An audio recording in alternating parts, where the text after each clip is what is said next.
Hər kəsə salam.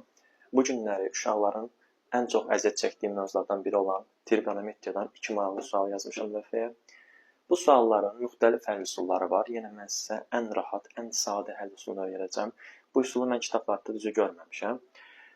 Bir də əvvəlcə onu deyim ki, bu üsul yalnız və yalnız trigonometrik funksiyalar olan misallarda keçərlidir. Məsələn, bu kəsirdə ancaq trigonometrik funksiyalar vardı. Tutaq ki, belə olsaydı 3 sinus alfa üstəgəl 6 bölünsün nəsə olsaydı, bu üsul keçərli deyil. Yalnız və yalnız bütün funksiyalar trigonometrik funksiya olmalıdır. Keçək həll yolumuza. Biz bilirik ki, tangens sinusun kosinus olan nisbətidir. Bunu hamı bilir.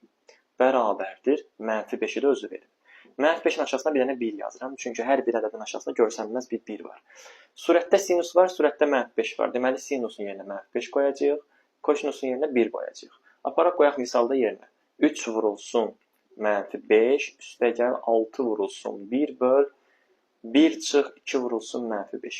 Hesablasaq -15 üstəgəl 6 -9 böl 1 mənfili mənfi oranı müsbət olur 11. Cavab -11-də 9. Misal bitdi.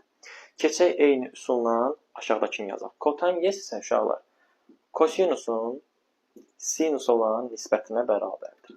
Bunu da 2 verir. 2-nin aşağısına 1 yazırıq. Deməli, kosinusumuzun yerinə 2, sinusun yerinə 1 qoyacaq misalda. Qoyaq. 3 vurulsun 1 vurulsun 2 üstəgəl 2-nin kvadratı böl 1-in kvadratı çıx 2 vur 2-nin kvadratı. Hesablama aparsaq 6 üstəgəl 4 10 bölünsün 1 çıxılsın 8. O da eləyir -10 böl 7. İzlədiyiniz üçün təşəkkürlər.